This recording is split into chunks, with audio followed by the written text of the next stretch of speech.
Continuamos con más, esto es El Mundo en 7 días y nuestro invitado de esta semana es Esteban Muiragui, él es estratega de marca y especialista en marketing digital. Hoy vamos a hablar sobre el marketing aspiracional. Si bien es cierto, bueno, antes de introducir el tema, ¿qué tal, Esteban? Muy buenos días.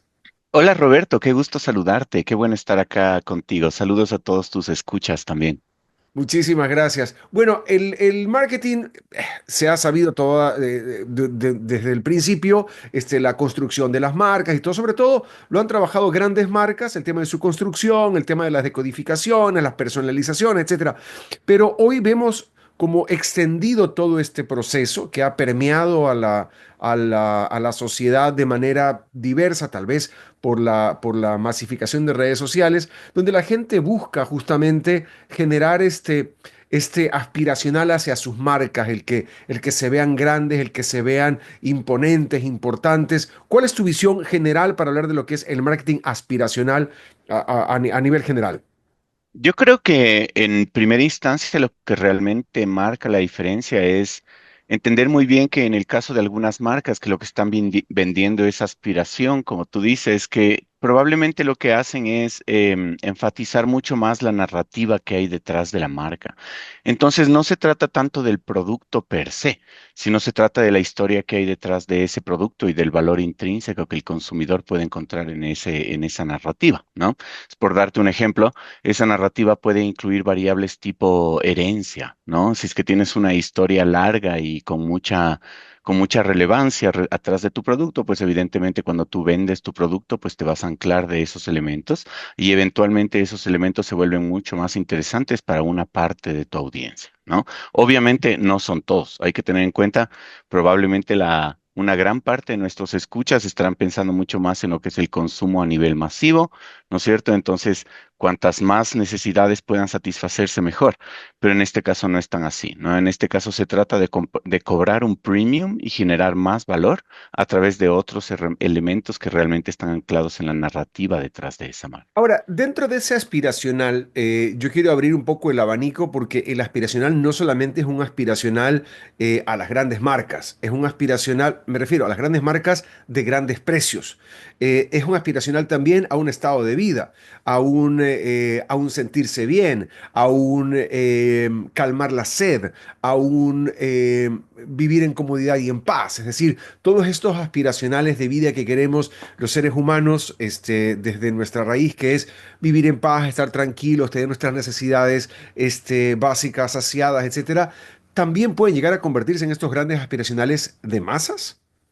Yo creo que eso depende muchísimo de la persona en específico de la que estamos hablando, ¿no? Efectivamente, como tú bien dices, puede haber un sentido de aspiracionalidad detrás de calmar tu sed. Ok, de acuerdo, puede haber. Sin embargo, los consumidores más exigentes seguramente van a estar buscando algo mucho más allá de calmar su sed.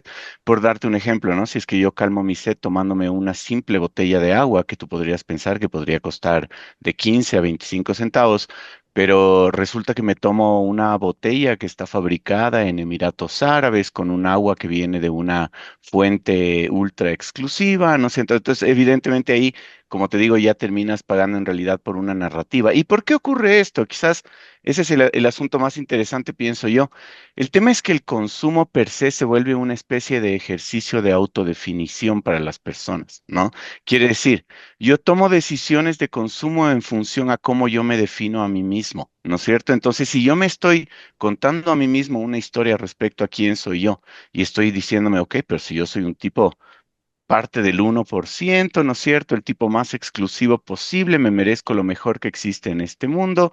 Entonces, evidentemente, pues empiezo a realizar elecciones de marca que están mucho más alineadas hacia ese tipo de narrativas, ¿no? Pero como ves en el fondo, realmente lo que se está satisfaciendo en primera instancia es la historia que yo me cuento a mí mismo y de lo cual, por supuesto, también se desprende lo que yo le cuento a la sociedad respecto a mí mismo. ¿Quién soy yo? ¿No es cierto? Y eso se refleja en todas mis elecciones de consumo. Me gusta mucho la clarificación del concepto, porque al final del día, y hablándolo así en sencillo, agua es agua, ropa es ropa, carro es carro, Claro. habitación.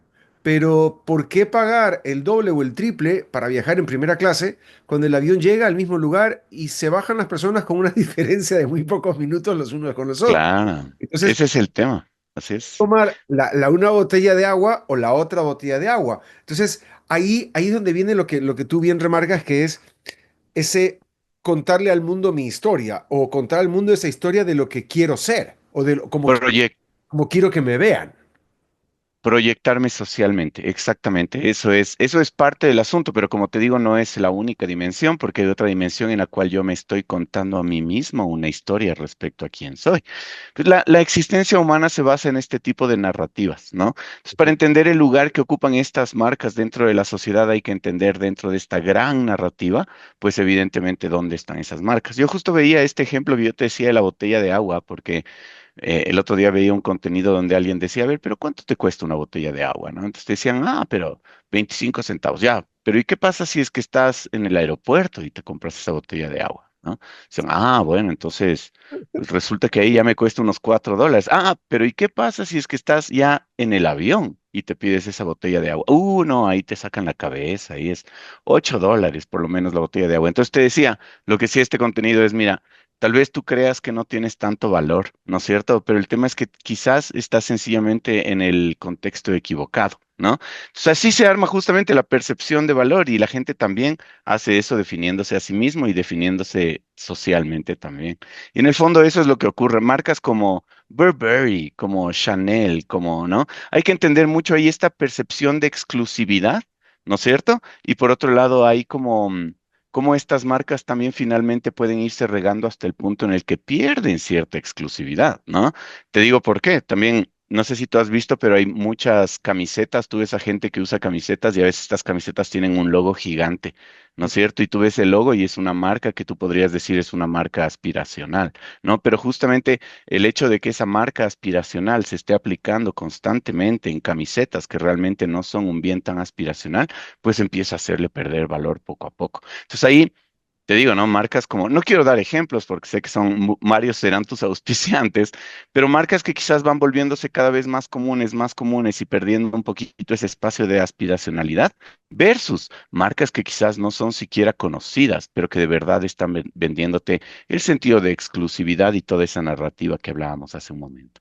Ahora, ese enmarcar nuestro producto, hablándole, por ejemplo, a la audiencia que está tratando de vender algún producto de manera digital, el ponerlo en esa vía tan aspiracional, ¿es siempre recomendable o no? A ver, como todas las cosas en el marketing, las cosas no ocurren de la noche a la mañana, sino que son temas que tienen que irse construyendo de manera progresiva y constante en el tiempo, ¿no es cierto? Entonces, efectivamente, construir una marca aspiracional es absolutamente factible, sobre todo en el Ecuador, porque muchas veces, a veces estas narrativas también que hablan de países lejanos para consumidores del primer mundo, ¿no es cierto? Entonces, el chocolate ecuatoriano, ¿no es cierto? O tal vez el tabaco cultivado en Ecuador o el café, ¿no? Cualquiera de estos productos. Pero se puede volver interesante en realidad si es que tú le metes el trabajo en el tiempo para realmente ir refinando cada uno de los elementos que construye esta narrativa, ¿no? En ese caso, por ejemplo, el café. Definitivamente tiene que ser un café de altísima calidad, pero más allá de eso, por ejemplo, si es que tú haces un sitio web, los copies, los textos que utilizas tienen que ser de altísima calidad, tienen que manejar un lenguaje que también le conecte a las personas con esa narrativa que hablamos hace un momento, frente respecto a definirse a sí mismos como consumidores de más alto nivel y proyectarse a sí mismos socialmente también como consumidores de alto nivel. Ahora, un poco para concluir la idea y agradeciéndote mucho el tiempo, Esteban, ¿qué le recomendarías tú a la gente que tiene un producto, un servicio, un emprendimiento y que está buscando llegar a convertirse en este aspiracional, en esta exclusividad, en esta exquisitez dentro del mercado? ¿Por dónde empezar? ¿Qué hacer? A ver, lo que yo recomendaría es lo siguiente, sobre todo en casos de negocios que ya quizás dependen de alguna manera del volumen que ellos generan a través de una venta que es más masiva, ¿no es cierto? Entonces, entiéndase, yo le trato de vender a más personas, por lo tanto, mi operación puede depender un poquito de un flujo más amplio, ¿no es cierto? Si es que tú ya estás en ese camino, definitivamente no puedes abandonar el camino. Lo que yo sí recomiendo es, ¿por qué no tomas una pequeña parte de tu portafolio, un producto?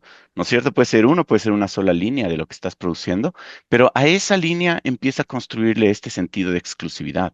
Empieza a fijarte en la narrativa, por dónde puede irse como armando toda esta historia, ¿no es cierto? En el sentido de los textos que utilizas, las imágenes, el origen, toda la historia que hay detrás, todos los factores que están alrededor, pero aunque sea con una línea, ¿no? Porque de esa manera eventualmente puede ser que tú llegues con esa línea a un target mucho más exclusivo y allí se te abra un nuevo, como una nueva posibilidad para tu marca, ¿no? No todas las marcas nacen siendo exclusivas, ¿no? Muchísimas se convierten también exclusivas en el camino. Muchas veces depende esto de la mentalidad de las personas que están detrás de las marcas. Entonces, a la final, yo lo que le puedo decir a todas las personas que están haciendo marketing allá afuera, mira, no dejes de hacer lo que te está funcionando, pero no dejes de ver para adelante a ver qué más puedes hacer para generar más valor. Esta es una alternativa. El marketing de lujo es una alternativa para que generes más valor. Me quiero quedar con esa idea y sí, y son muchísimos los ejemplos. Me acabo de acordar ahora lo que pasó con el inicio de Lamborghini. Sí, Lamborghini es una Ajá. máquina, una fábrica de tractores.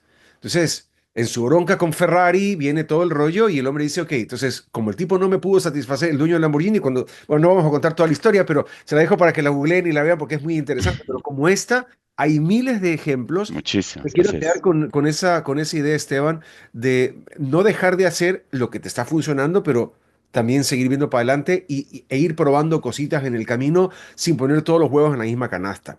Esteban, Absolutamente. muy Raggi, estratega de marca y especialista en marketing digital con nosotros acá en FM Mundo. Te mando un saludo grande y muchísimas gracias por tu tiempo. Con mucho gusto, Roberto. Qué gusto saludarte. Acuérdense, amigos, aquí el nombre del juego se llama generar valor. De eso se trata el marketing a la final. Gracias por el espacio, Roberto. Muchísimas gracias a ti, Esteban. Nosotros continuamos con más en El Mundo en 7 días. Abrazos.